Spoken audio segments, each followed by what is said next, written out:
Hi, I'm Daniel. I've worked for over 40 years as a clinical psychologist and therapist. When someone walks into my consulting room, the work has already begun, long before they sit down. I notice how they enter. Are they hesitant, almost unsure if they should be there? Do they move slowly, like they're carrying something heavy? Are their eyes dull and tired, or sharply alert, almost on edge? These small details tell me a lot. They often point to anxiety or depression, sometimes both. Most people don't come in saying, I'm in an abusive relationship. They come in because something feels off, but they can't quite name it. So I'll ask a simple question: what's brought you here? And almost always the answer is something like, my GP referred me, I've been feeling anxious, or I think I'm depressed. So I go a little deeper. I'll ask, what does that feel like for you? And this is where it gets interesting. They'll say things like, I feel confused, not like myself, emotionally drained, empty. And as they speak, I'm not just listening to the words, I'm listening to the tone, the hesitation, the uncertainty, because very often they don't actually know why they feel this way. So I help them gently start making sense of it. I might say depression often comes from a sense of loss or feeling like you're failing in some way. Anxiety usually comes from fear. Then I ask, what do you feel you've lost? Or what are you afraid of? And at first they can't answer. There's a pause, because the real answer is sitting just beneath the surface, but it hasn't fully formed. So I guide them a little further. I ask for specifics, and that's usually when something begins to emerge, almost reluctantly. They might say very casually, very minimized, well, my relationship has been a bit difficult, or there are some issues with my partner. And in that moment, as a therapist, things become much clearer, because what they've been describing as a few issues is often something much deeper. They're not just anxious, they're not just depressed. They're in a relationship that is quiet, steadily undermining their sense of self. But here's the important part: they don't see it yet. And part of the work is helping them recognize what they've been living with, often for a very long time. At that point, I'll gently shift the focus. I'll ask them something quite simple, but very revealing. How does your partner speak to you? There's often a pause here. Sometimes they hesitate, almost like they're not sure if what they're about to say is important enough. And sometimes it all comes out very quickly. They'll say things like, they tell me I'm overreacting, that I'm too sensitive, that everything is my fault, that I'm making a big deal out of nothing. Or even they say, that never happened, that I always take things the wrong way. And as they're speaking, something starts to become clearer. So I ask another question: what does that do to you? And this is where the shift really happens. Most people don't need much prompting at this point. They'll say things like, I feel like I'm walking on eggshells. I choose my words carefully. I just try to keep the peace. I don't trust myself anymore. I feel confused all the time. I've lost my confidence.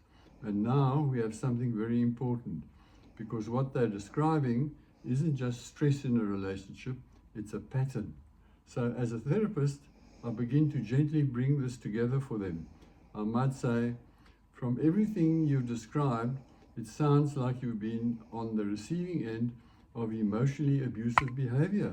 And sometimes I'll add carefully, often seen in relationships where there are strong narcissistic traits. When people hear this for the first time, the reaction is almost always the same. They look away. There's a long pause, and then they'll ask very quietly, are you sure that I've been abused? Because up until that moment, they've never thought of themselves that way. So I reassure them, not with opinion, but with what they've already told me. I say, I'm not labeling you, I'm reflecting back what you've described. The patterns you are experiencing are consistent with emotional abuse. And that moment is often the very beginning of understanding. And then something shifts. You can actually see it in the way they sit.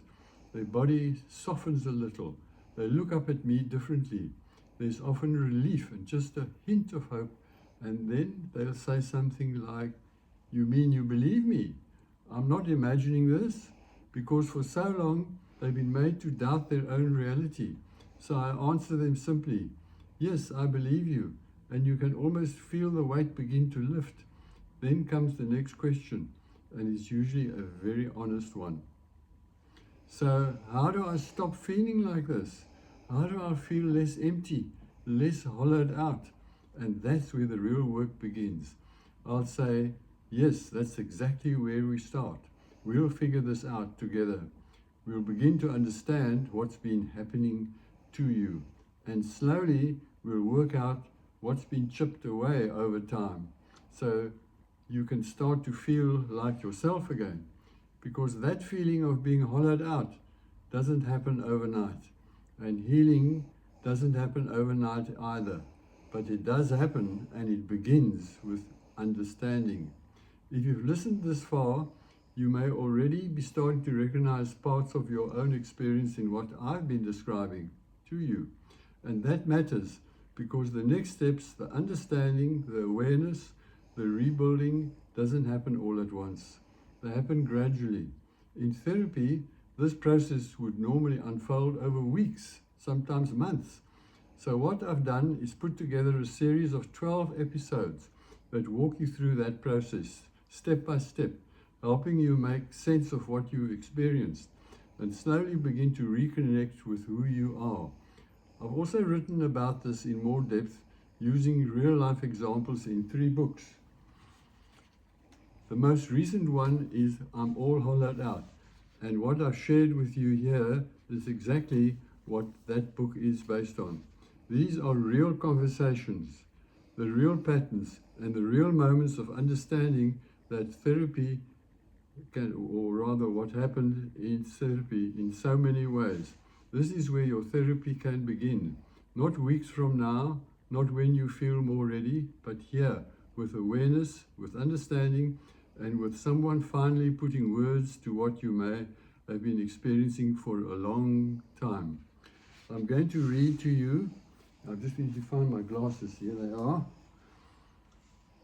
an excerpt from I'm All Hollowed Out that encompasses all that I've been talking about up till now. These stories are offered to help return responsibility to where it belongs. The harm you experienced was not caused by who you are, what you lacked, or what you failed to do. Abuse grows out of another person's unresolved inner world, not out of your worth. Many survivors carry invisible burdens long after the abuse has ended: self-doubt, shame, confusion, or a fractured sense of trust in themselves.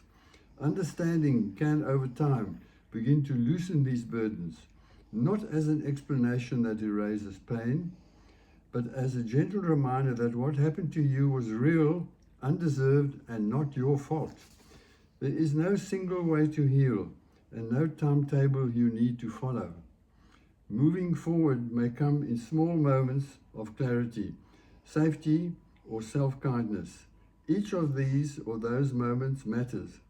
As you continue at your own pace, may you begin to feel more grounded in your own voice, more connected to your strength, and more at home in yourself again. You will find the links to the 3 books, especially I'm All Hollowed Out, in the description below. You also will find the link to the first episode of the 12 episodes I mentioned earlier in the description section below. All the other episodes are interlinked.